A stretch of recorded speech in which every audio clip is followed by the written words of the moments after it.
and welcome back to another episode from the WeBe Minecraft. Woo! Multiplayer server. We have noisy animals, so we are going to get underway. Wandering over yonder. Over yonder. We're headed back over to the spawn village. I'm going to show you where I've been up to with my flower shop to be redone if we ever move on to a second season, but for now we'll head over in that general direction. And today's a very special episode because today we're going to be talking Eurovision 2018. Now the cool thing about Eurovision is that it's a whole bunch of countries in Europe that have a singing contest with each other once a year in a different host city. And the bonus for Australia now, because there's lots of Australians who love Eurovision, but the bonus for Australia now is that we actually compete in Eurovision. Now I know what you're thinking, Australia, Europe, that doesn't work. But the idea of Eurovision is to bring countries together, and because Australia actually has a license, we have a European Broadcasting Union membership and license. That means that we can compete in Eurovision. So that's really cool that we get to compete, and we have done for 4 years now, I think. We started on the 40th anniversary of Eurovision by sending Guy Sebastian with special invites on that particular occasion. And then we haven't left. It's like a friend that you invite over and they just don't leave. But that's us. Here's my flower shop, and yeah, it's like a friend that you invite and they just don't leave. That's us, Australia. that's what we do. But yeah, so we sent Guy Sebastian, we sent Dummy Im, a fantastic export from Australia. We sent. Who else do we send? Isaac someone? I don't know who Isaac is. But we sent Isaac 1 year. And this year we sent Jess Malboy, and she sang a song called We Got Love. We actually really enjoyed that song, the We Got Love song, but Europe not so much. The crowds, I think they really got into it, but in the popular vote she actually came dead last in the popular vote. Out of all the countries that could have got votes, she came dead last, which is really sad for Jess, because we think she did a fantastic job with the song. And look, I'm going to put all the descriptions for all these songs in the description, all the links for these songs in the description, so you can so you can check them out. Let's just have a look at this. So you can check them out at a later time. You can judge for yourself, and then get back to me in the comments or on Twitter, and let me know what you think about those. Yeah, that's a good spot right there. Let me know what you think about those songs, whether you agree with me or disagree with my favourites. So what I thought I'd do is go through a few of my actual favourite songs while I do a little bit of building here. See if I can do two things at once, and then I'll talk about the winner and the rest, and then we can go from there, see where we're up to. So my favourite song of the night, of the week, was Denmark's Higher Ground. My favourite song. It looked like it was a song of Vikings, is what it looked like. There were 5 guys, all beardy guys, and they sung a song about being Vikings, and but it was a pacifist song about Vikings. Apparently, it was about an old Viking that was all about pacificity. I think that's how you say it. And yeah, so that was really good. We really enjoyed their song. It was one of those songs that gradually builds as the song progresses, and as a lot of Eurovision songs would, or a lot of Eurovision contestants or fans would tell you, you definitely need a key change, especially if it's an unexpected key change in there somewhere, and they had that. They definitely had that key change, that unexpected one. So that was a fantastic song. I bought that one on Google Play and iTunes, and play that one for the boys all the time. They really like that. Cool. So that was Higher Ground from Denmark. We also enjoyed the Norway act. What am I doing? We enjoyed the Norway act. Their song was, let me have a look here at my notes, That's How You Write a Song. That's How You Write a Song. And it was very funky, and he did some air violin, some air piano, some air guitar. It was air everything, but he also had some visuals on the screen, so it was part of the broadcast, the coverage, that he had these special how do you describe it? Just visuals. I don't know how else to describe it, on the screen, so that when he was pretending to play violin, he actually had a violin shape there that he would play. But then at the end, he surprised everyone, I think, and actually got out a real violin and actually showed everyone that he could actually play violin. So really enjoyed that one. Bought that one. That's the second one that I bought on iTunes, Google Play, and then we'll keep going from there. I'm sure my family and I will. Yeah, that's looking good. It's looking good. And there are a few more that we will more than likely buy. No, not there. But other honourable mentions from us, from me anyway, from not from us, from me. We had the Ukraine, which was called Under the Ladder, and it started a little bit creepy because he had a coffin kind of a shape that he was playing with at the very start, and yeah, a little bit creepy, but really cool. It was a bit of a driving piece of music. Hopefully this looks alright. Keep going with it anyway. And yeah, it was a really catchy song that I enjoyed. Like I said, he was dressed up a bit like a vampire, so it was a little bit scary and creepy in that way. But no, he actually pulled it off. He did a fantastic job. And whoa, dear, that's a long way down. Did a fantastic job. We really.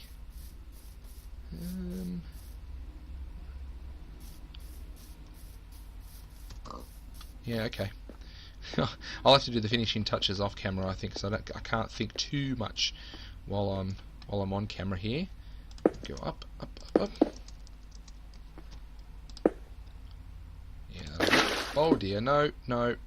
Oh, there goes my water. Oh, good. That didn't do anything to the inside of this shape here. So who else did we have? Let me have a look at my notes again. Ukraine. We had Azerbaijan. They didn't actually make the final. I was very sad about that because she was one of my favourites. What we do every year leading into Eurovision is we listen to the Spotify playlist of all the acts, kind of get to know them, play a little bit of a game, the what country sings this song game, and Azerbaijan was one of my favourites. How can I not speak here? One of my favourites, but they didn't actually make the final, unfortunately, which I was a bit sad about. Them not making the final, but that's okay. She sang a song called Cross My Heart, and just another really catchy pop tune that was fun to listen to. So yeah, Azerbaijan didn't make the final. I think it's actually the first time since they've been competing that they didn't make the final. So a little bit surprising. Yes, that's the shape I was after. And next episode you'll actually get to see what I'm doing with that shape. I'll get to play with it off camera. I'm just going to drop a few things. Did I bring a chest? I did. Drop a few things in a chest and sleep and then head back home. We had Australia, like I said, last in the popular vote, which is a bit sad. I need way more quartz than that, but that's alright. Sleep, very good. She sang "We've Got Love," Jess Mowboy, and actually came 20th out of the 43 countries in the final, or in the whole competition. Came 20th. We had the Czech Republic with a song called "Lie to Me." He was very cool as well. Had some glasses, was wearing a backpack at some point, some dancing with the backpack, which is just ridiculous. But it worked for him, I think. He had a lot of fun. And Moldova as well. They were fantastic with their fun song. Moldova, it's been said that they always bring the party, and they definitely did. They had a lot of fun on stage with their Benny Hinn-esque performance. You know, they're coming in and out of doors. They had a bit of a wall that they were hiding behind and playing with, and it was a bit of a love story kind of a song, but you know, it was a fun one nonetheless. It was a fun song from Moldova. And in terms of the public vote, Denmark came 5th out of all the public votes, Norway 11th, Ukraine 7th, Azerbaijan didn't make the final, Australia came last, Czech Republic 4th, and Moldova 8th in terms of the public voting, where you send in an SMS to say, yes, I would like to vote for this particular country. Yeah, that's looking good. That's looking good. So that's those countries. The Dark Horse. I actually really enjoyed this act as well. It was Austria, and he sang a song called Nobody But You. And Dark Horse, because it was actually first after the jury voting. So there are 2 stages of voting. Each member country, so the 43 countries that are a part of the competition, they all vote for their top 10, and they get points. The bottom one gets 1, then 2, 3, 4, 5, 6, 7, 8, and then their second top gets 10, and their top gets 12 points.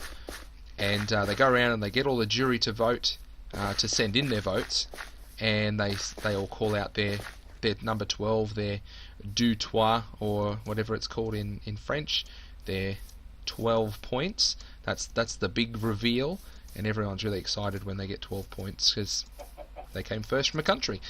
And then they do the same with the public vote. So everyone in Australia was able to vote for everyone except for Australia.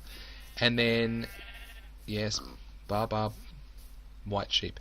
And then they added up all the votes, and then they gave our top 10 votes to all the different countries. So voting in 2 stages.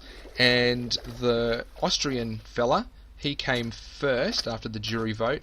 Didn't poll that well in the public vote. I think he was still top 10, but wasn't able to stick out his unexpected top finish. Israel ended up being the winner. They got top 5 in the jury vote, and then they got top in the public vote. The song called Toy was one that I really did not like. It was not a favourite of mine at all. I wanted to skip over it every time, but as you'll hear in a moment, my family, we have a Eurovision party every year. We have breakfast for the Eurovision final, and everyone, well, not everyone else, but a bunch of people actually liked the Israel song, so can't complain that it was an undeserving winner. But I can still say that I didn't like it, because I didn't. It was not my favourite at all, and but ended up winning. So next year, Eurovision 2019, we are going to Israel, which will be exciting.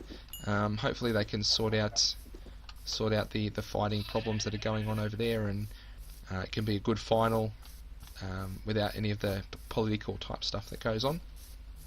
That'd be very cool.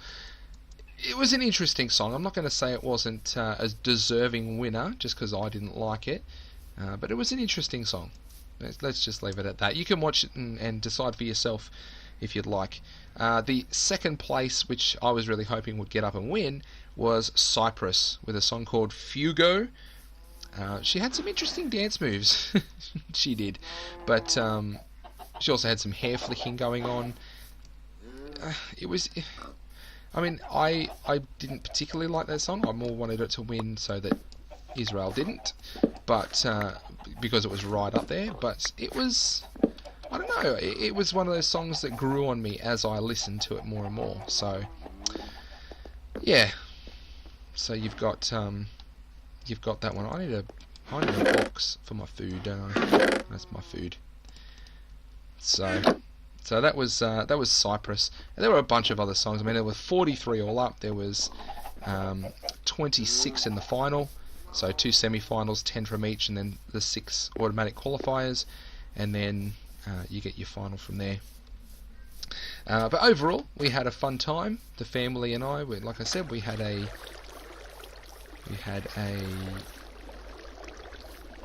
party, a breakfast party. It ended up being Mother's Day at the same time, so we were able to celebrate the mothers while Eurovision was on, and enjoyed watching the final, all the contestants singing their song again, and then the voting at the end, which is always dividing in terms of who got what and how people are voting. And there's always political voting where you get one country voting for their immediate neighbour, and the next one voting for their immediate neighbour, and the public, the people in the arena, they don't seem to like that very much, that political voting, but you can't always help that.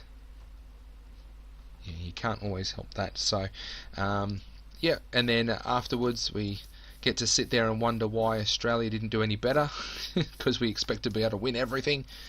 That's just who we are as Aussies. We expect to just be able to win everything. And we talk about the people that didn't quite get up there, that we thought maybe had a shot, like Denmark this year. We thought maybe we'd get up there, but they only had the public vote. They didn't have the jury vote. So yeah. So that was Eurovision. Eurovision 2018. Like I said before, check the links down below, and you'll get to see some of my favourites, and there's also a playlist of everything. But I think that's all for me for now. We've talked Eurovision 2018, the winners, the losers, my favourites.